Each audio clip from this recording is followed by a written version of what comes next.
beautiful red boots on very, very tall heels. I don't know what it is. I think heels make fighting easier. Maybe this is just me. I don't know what it is. Maybe it's the little bit of extra height. Maybe it kind of, you know what? I feel like it gives me a little bit of forward momentum. I think I've always been quite adept at moving around on my toes, sort of moving around on the front, the balls of my feet. And so having the heels just sort of feels like extra support for a more forward-facing, aggressive style. I'm tied up. You have to let me go. Yes. As it turns out, this outfit is actually kind of a departure from the norm. What we've got here is a pair of leather boots. They go thigh high, and then I'm not wearing anything else. So we're about to have the best outfit reveal of all time, and then my channel is going to be deleted immediately. This is why it took me a little while this morning, because I got tied up suddenly and I had to free myself. But then I decided, you know what, I'm gonna keep the ropes because I kind of like the look. I think that's pretty cool. Unfortunately, I ran out of ropes for the upper part, but you still get the intention. There's a lot of leather going on. These are some very nice loose pants.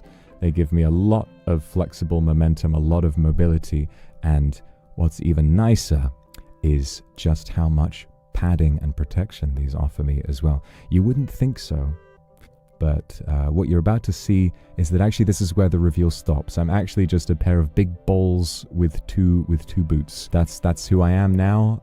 I hope that you can respect that. New scabbard for my sword that goes all the way down here. Really beautiful design, isn't it? Oh no, you've seen my two giant red ropey penises. Oh god, I didn't realize those were out still. Oh fuck. Yes, I had my nails done. But you would be mistaken if you mistook these for ordinary nails. These are very much claws. They might look, I'll grant you, you know, they look like just a nice, neatly done set of black nails, but they are claws and they are dangerous. So be careful with these, okay? Be very careful. We've got some of you right with the gold. Take a look at this. Now, the keen among you might know that my sword is very, very special. You've seen it in a lot of different lights, and it has the capacity to change. So what you're seeing here is not the same sword that you would see on my second outfit, nor is it the same sword that was animated in the incredible Demon Hunger. Look at me call my own film incredible. Jesus, what's wrong with me? This is a sword that reflects my state of mind. This weapon reflects my desire, what I choose to do with it. And even though I'm wearing it on my hip, this is not a katana. This is nodachi. It's just angled quite far back. Don't let the perspective fool you. This is a very, very long weapon. But I think carrying it around my waist is a bit of a flex. Yeah, I do have two hands. That's why they call me Jimmy Two Hands. Okay, this outfit was made with mobility and freedom in mind, but I was also thinking of you. And I kind of thought, oh, they're gonna like this. They're gonna like this. This is me. This is what it's like when I work out. Look how long your hair is. I know. They're a little more covered up this time, but they're still there. They're still there, and you've got a lot more to feast your eyes on this time. But really, it is a very nice mobility consideration, and I do feel very free when I'm jumping around in this thing. It does feel something about those exposed hips. There's no reduced or added protection. It just sort of feels right to me. Big lapels. Is it giving vampire? Is it giving Count Dracula? I forgot about this part. You got me. You got me.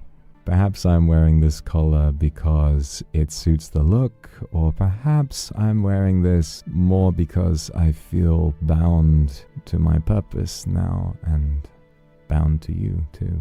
Or maybe it's just because I knew you would like it. You can see a little bit of me in there. Hello? Hello? Peekaboo!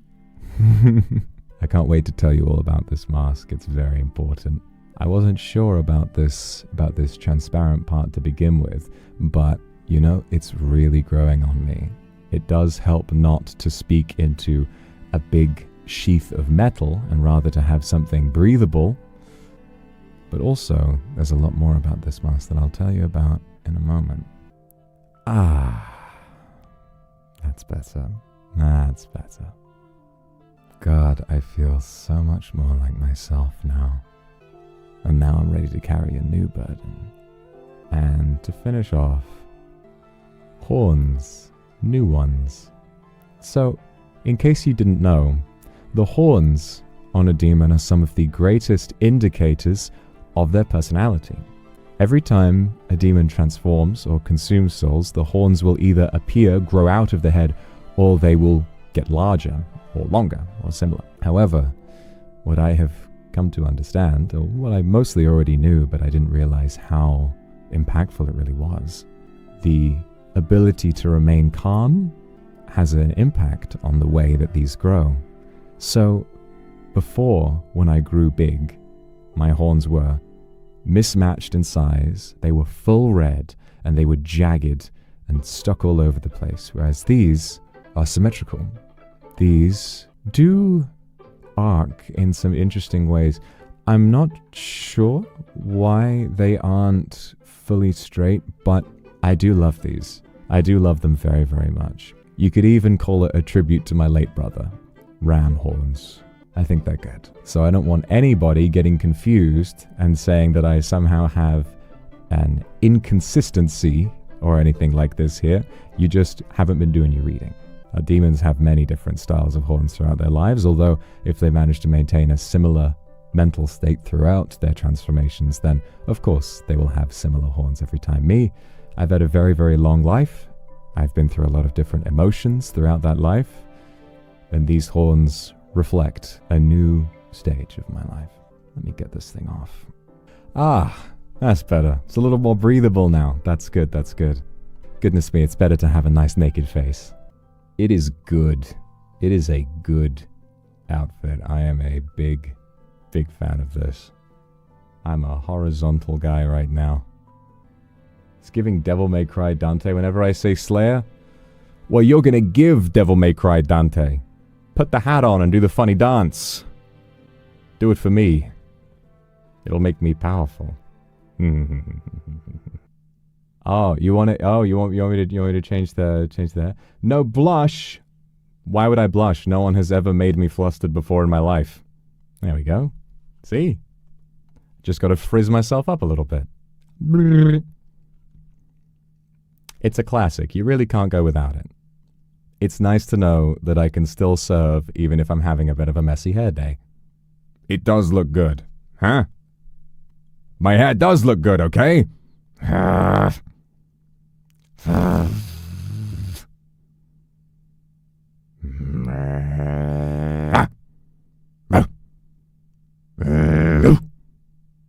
Me when I see the postman.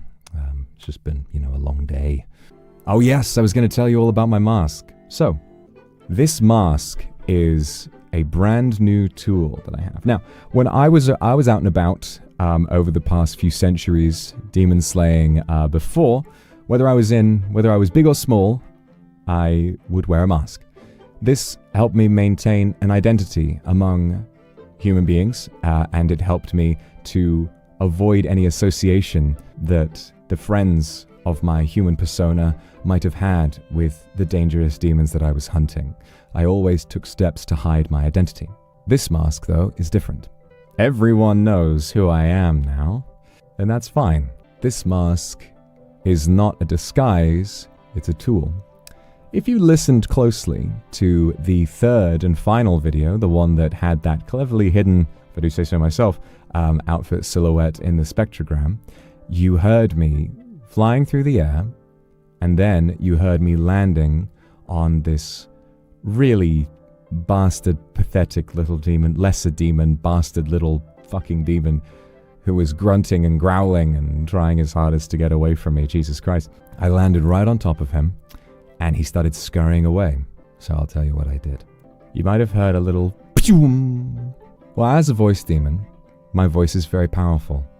I've found not only can I breathe fire, I can also use my voice with great impact. The suggestion I can make with my voice is powerful enough that if heard loudly enough, it can alter the world around it.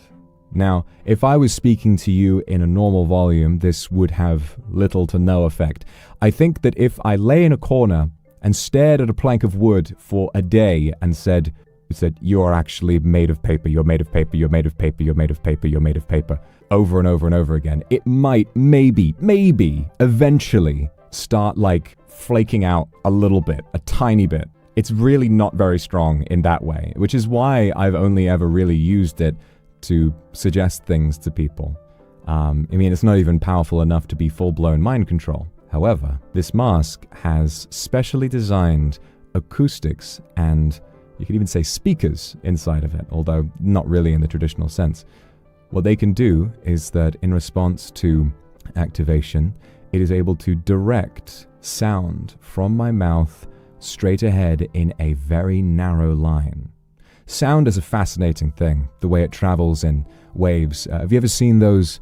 There's a train station somewhere where you can speak into one corner of the room, and because of the curvature of the roof, someone on the opposite side can hear you. And so it's very possible to create sound that only travels in a thin line, and with correct aim, it can do some serious damage. This mask allows me to do that.